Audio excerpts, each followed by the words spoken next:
thank you guys for tuning in for another week discussion. It's good seeing everybody's face, and I know it's certainly been a crazy time the last week. Forget COVID-19, but just everything going on in the world. I know it's one of those things that hopefully things will calm down, and I certainly pray for peace and just hope that we can kind of bring things together as a country and as a world, and certainly hope nobody else gets hurt, damaged, but also to deal with everything that's been going on, and hopefully as a world we come together, and as a country we're able to come together in the weeks, months, and years ahead. This week I've really only had one question that was submitted, and then just a couple things that have happened this week I thought I would kind of cover and go over.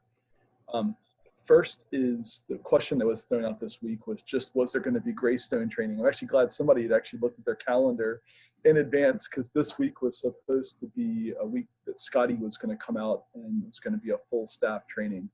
We actually ended up kind of changing that into a training specifically for directors, managers, and Scotty's doing this virtually. Pretty much the directors just kind of have a kind of slotted time with him this week, and between Scotty and the managers are kind of working through things.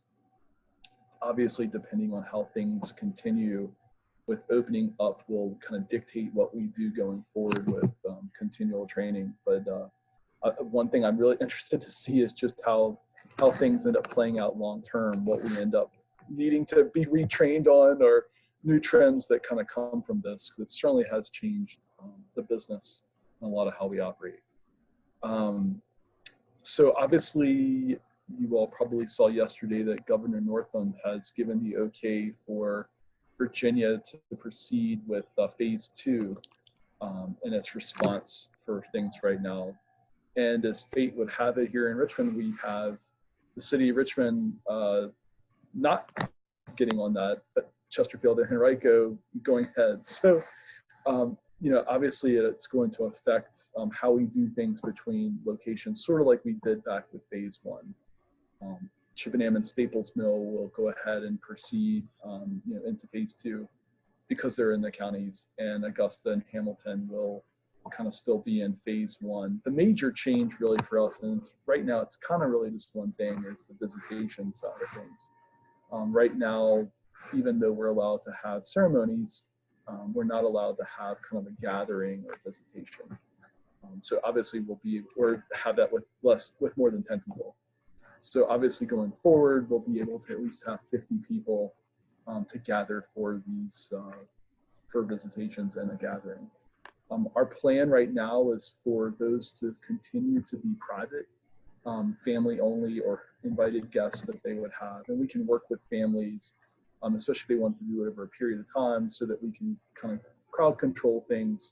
But it will make it a lot nicer for families to not have to try to work out multiple rooms and kind of ways to interact, to allow them as an extended family to kind of gather.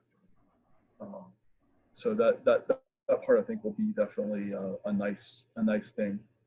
As far as kind of getting to a point where we start having kind of public services, or at least things that are open to the public in-house, or I would even probably say in religious locations as well.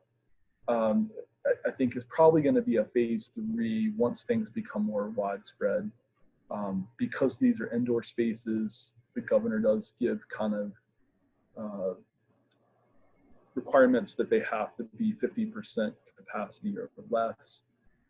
And lots of churches have actually even been more stringent than that, limiting the number of people. It just makes it hard to have an open to the public ceremony when you have a lot of restrictions, especially the last thing any of us want to be in is a situation where we have to turn somebody away at the door.